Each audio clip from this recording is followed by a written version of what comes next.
You are lying awake right now, and it is the middle of the night. Not because something is wrong. Not because of stress. Your body just decided it was time to be awake for a while. You check the time. You feel a flicker of panic. You are sure this is broken sleep.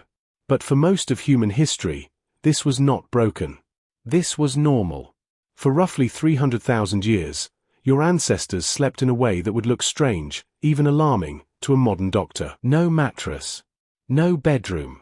No 8 straight hours in the dark. And yet they woke up rested. So what changed? And more importantly, what did they know about rest that you have completely forgotten? Let's start with the moment you would least expect. The campfire. Long after the sun went down, your ancestors did not go straight to sleep. They stayed up.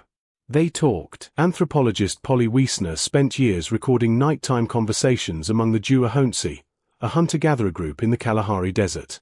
She found that firelight conversations were almost never about complaints or gossip, the way daytime talk was.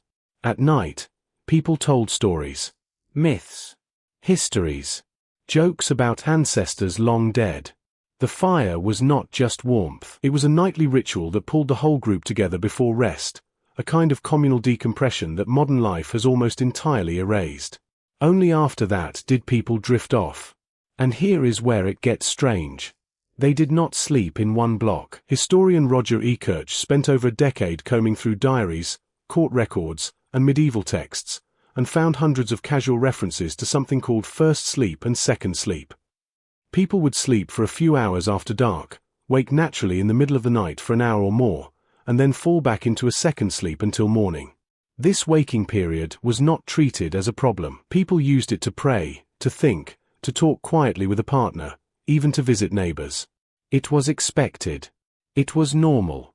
It had a name. So if segmented sleep was normal for so long, why does almost nobody sleep that way now? The answer is light.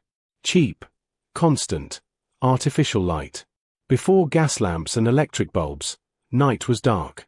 Truly dark. Your ancestors' bodies ran on a rhythm set entirely by the sun, and that rhythm did not demand one unbroken block of unconsciousness.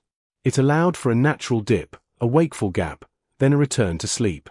Once artificial light arrived, humans started staying up later, compressing the whole process into a single push, and the gap that used to be normal started to feel like insomnia.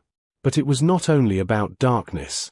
It was about danger. Sleeping in the open, or in a simple shelter, meant sleeping exposed. Predators did not care what time it was.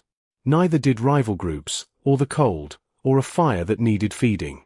UCLA sleep researcher Jerome Siegel led a landmark study, published in 2015, that used activity trackers on 3 modern hunter-gatherer and forager horticulturalist groups, the Hadza of Tanzania, the San of Namibia, and the Tsimane of Bolivia. None of these groups have electricity. None of them see sleep as a modern Westerner would. And the data was surprising. They slept, on average, less than 7 hours a night. They rarely napped.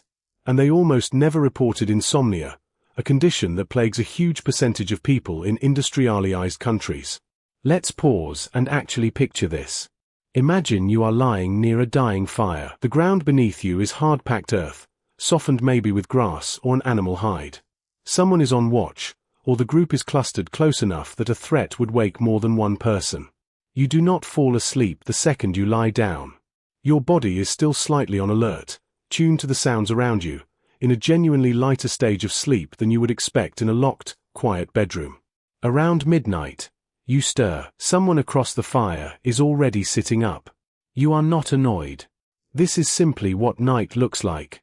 Eventually, the pull of the second sleep takes you, and you wake again only when the sky starts to lighten. That is not insomnia. That is architecture. Sleep, shaped entirely by fire, danger, cold, and darkness, doing exactly what it evolved to do. Here is the twist that flips almost everything you think you know about good sleep. You have probably been told that 8 uninterrupted hours is the gold standard, and that anything less, or anything broken, means something is wrong with you. But that standard is remarkably recent. It lines up almost exactly with the spread of artificial lighting and industrial work schedules, not with anything biological. Siegel's study found these hunter-gatherer groups slept less than the recommended 8 hours, yet showed almost none of the sleep complaints so common in cities and suburbs. Less sleep. Fewer problems. That should not make sense, unless the problem was never really about hours at all. So what was it about, then? It was about rhythm, light exposure, and permission. Your ancestors' bodies cooled down at dusk because the temperature actually dropped and there was no bright light fighting that signal. They fell asleep to darkness their brains had been reading correctly for millions of years. And when they woke in the night, nobody told them that waking up meant failure. There was no glowing clock on the wall accusing them of being broken. Now think about your own bedroom. A phone screen an arm's length away, street lights leaking through the blinds. A brain that expects total blackout and total silence and one unbroken block of unconsciousness, or else it labels the night a failure. You wake at 3 a.m., and instead of quietly resting in the dark the way your ancestors once did, you reach for a screen that convinces your brain it is still daytime.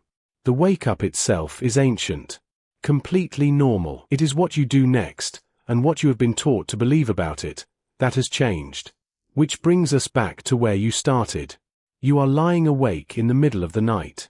Your ancestors would recognize this moment instantly. Not as a malfunction, but as an old, familiar rhythm, one that used to come with a fire, a few voices talking quietly nearby, and total permission to simply lie there in the dark until sleep decided to come back. Maybe the problem was never that your sleep is broken. Maybe the problem is that you forgot this was ever how sleep was supposed to work.